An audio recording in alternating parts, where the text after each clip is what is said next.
Chief Minister N. Biren Singh. What's essentially the idea? You had reporters from the Editors Guild of India. You had these reporters who put out their own fact-finding report. And, essentially the reportage that was carried out by these reporters who are part of the Editors Guild of India, now they have come out and said that the remarks and the comments that were made by Chief Minister N. Biren Singh, they were very intimidatory. Right. They felt threat, they felt scared, which is why a plea was moved in the Supreme Court, and now the Supreme Court has come out in their support. They're saying no coercive action against these reporters, Manipur reporters.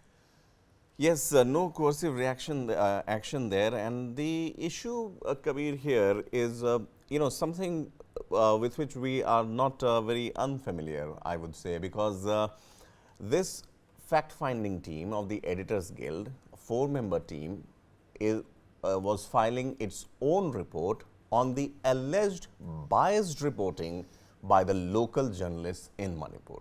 All right. Now, when they gave an unfavorable report, they were there working on their basically fact-finding report. I think the state government took umbrage to it, and then 2 FIRs were lodged against them. Now, this whole scenario found a very quick mention in the Supreme Court, and now Supreme Court has given them the relief as far as the imminent arrest is concerned. Matter would be heard on September 11 once again, but what remains to be seen here, Kabir, is as of now, as we speak, there is nothing that is going right with Manipur. I mean, the visuals that we see, the kind of events that are, transpiring. Because you know what's the message that's come out? The message that has gone out is that,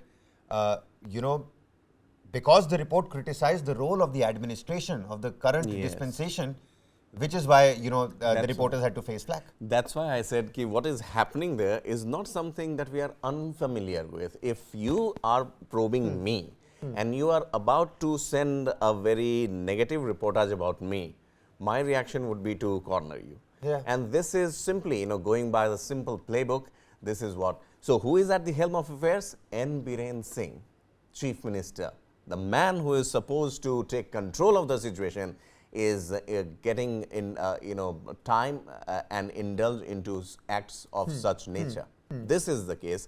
This is worrisome, I would say, and also, going by the book, again, finding a loophole, that's a different thing altogether. But the point is, after 120 days, why no solution in Kashmir? More than 120 days, Pankaj. But at the same time, my question that I'm trying to understand is that this bias in the media outlets in Manipur, how does one come down to the bottom of that? Dekhiye, sabse pehle, you can't trust any comment that comes out of Manipur. You have to corroborate it. You have to understand who said it, and then you have to check whether it was actually, stated or not, and whether this byline of this particular court, is it the right person? You're raising allegations. You're accusing the chief minister. You're accusing the local administration of so many things over the last 120 days. You better have proof of why you're calling out, the administration. But now this bias in media. How does one understand that? People are saying that there are cookie-owned media outlets are very less, Methi-owned media outlets are far and plenty. Most of the operations are carried out in the valley, not in the upper, hills, which is why most of the paraphernalia and the infrastructure is also in the valley, which is a Methi-dominated area. Right. Who do you believe? How do you get down to the bottom of it? I mean, it's a catch-22 situation. I know there's no right or wrong answer here. I'm just trying to understand कैसे पता चलेगा फिर this bias. Bilkul. See, if you ask me, Kabir... information is of the utmost significance. Misinformation is something we have to curb when we're talking about Manipur. Equally harmful. Right. See, all these things, once again, once we talk about, the pillars of democracy, referring to, the lawmakers, the courts, media for that matter, and the police force. Now, all these things, if they stop working in tandem, things will fall apart. Now, in Manipur, this is a classic case what is happening. So, what you are asking me that how media outlets are biased, I am sure there would be, because that is Manipur. If you take a holistic look of the national stage as of now, one would easily say that, yes, again, there are clear divisions. So, the thing is, Manipur as of now becoming an example of failure of these 4 tenets of constitution of democracy. What is being done to contain that situation? And the answer is nothing. Things are going south with each passing hour. The thing is, so media houses obviously, in order to either support the administration or a few that may be calling out the administration on its lapses, again, is peddling news. Now, Kabir, the thing is, there was a time when newspaper was the only medium and there would be 1 or 2 news bulletins in 24 hours. Right. Now you have social media. So how you control it? Either you put complete block on that, which is the case in Manipur as of now in most of the areas. Otherwise, whatever you want to circulate, there is no one, as you're saying, to check, to verify the veracity of the news. I don't think that is happening. People's sentiments are being played upon and dance of destruction. But in such a situation, it's so easy to fool the public. It's so easy to penetrate an idea that is not the truth inside the public, amongst the public. Well, as they say that media has that power, and Right. If not used judiciously, it would create havoc. And what we saw from that video that came out purportedly from May 4th or May 3rd, the parading of the women, that was an eye-opener. Certainly. That was an eye-opener, and the way reactions happened, I guess people, would follow, would imbibe what the media says. So it is utmost responsibility of media to be very careful and verify the sources.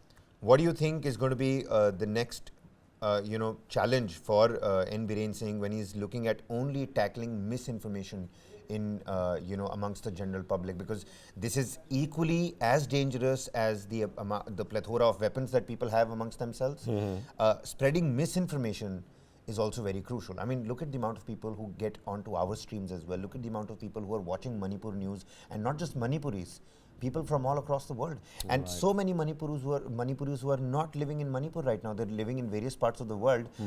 Many of them in the national capital here. Students carrying out their studies. उन सबका एक ही जरिया है जानने के लिए कि घर पे वापस क्या चल रहा है. Which is news, which is the internet, which is essentially should be corroborated news, but you don't know what's happening. So when Biren Singh is even looking at and trying to challenge something like that, how difficult will it be for Biren Singh to do something like that? Well, yes, Biren Singh, as of now, see, he is in the position of control, he is in a position of power. Now he has to use his resources very judiciously, changing the heads of the police, changing, appointing new experienced hands as far as tackling the situation is concerned. They have also got experts on board who would be handling these militancy sort of situation where all these arms and ammunitions are being used against the general public, mostly looted from the police itself. All those things are fine, but when it comes to the information dissemination, that aspect, I think internally there are 2 aspects to it, Kabir, as you mentioned. First one is within Manipur.